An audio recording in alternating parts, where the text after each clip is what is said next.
Why didn't he or she get a second date? 1. She brought her kid to the restaurant without actually telling me she had a kid, then she saw her friend outside, got up, and left me with her child, who I had never met, for a 15-minute conversation outside. 2. A friend of mine told me about a date she went on. It was great, they both liked each other, made plans for a second date, and had lots of chemistry. As they left the restaurant, she slipped on some snow and ice, twisting her ankle. He just laughed at her and walked away. He texted later about the second date, but she ignored him. 3.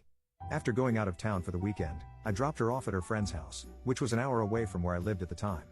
I told her I had to get back home to get ready for work the next day. She was begging me to stay and hang out some more, but I kept saying I had to get home. After about 15 minutes, I went to leave, but she hopped onto the hood of my car and refused to get off. After 10 more minutes of trying to talk her down, I gave up, got into my car, locked the doors, tilted the seat back, and acted like I was taking a nap. She sat on my hood for another 20 minutes or so before it started to rain. That's what finally got her off. She said, "Fine, go home, see if I care," or something whiny like that, and stormed off into her friend's house. I never contacted her again. 4. She ordered an obnoxious amount of expensive food while I barely ate one order. Then she passed me the bill, thinking I'm dumb.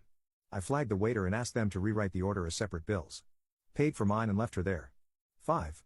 Her apartment looked like it was ransacked by wolves. I'm not even exaggerating. This was a city apartment, so I'm quite sure there were no wolves. Most of the furniture was knocked over, boxes everywhere, and no clear delineation between laundry, food, and garbage. 6. She was one of the cutest girls I met online, and we had a nice dinner. Then she asked if I wanted to meet up with her friends for more drinks down the street. I thought that was fine, it seemed like a good sign she wanted to keep hanging out. However, she didn't say another word to me the rest of the night once we met up with them. I just sat and listened to their conversation for an hour, then awkwardly left. 7. Casually mentioned that she lost custody of her 5 kids. Seemed like a red flag. 8. Her ex just happened to be walking outside the restaurant we were at, and she invited him in to sit at our table and have dinner with us. I protested, but I had to take a leak, and the food was arriving. So I went to the bathroom. When I came back, the food, my date, and her ex had all disappeared. The time between this dude sitting at our table, the food arriving, and me coming back from the bathroom was less than 5 minutes. 9.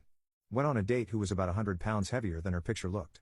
She berated the wait staff over minor things, didn't leave them a tip, and then had the audacity to say that I wasn't a good match for her. Which was just fine with me, honestly. Went back the next day to make sure the waiter got $20 because she stiffed them the night before. 10. I got followed after leaving the meetup place for like 6 blocks until I decided to pull into a Target and just hang out there for a while until I was sure he was gone. Definitely the scariest experience I've ever had.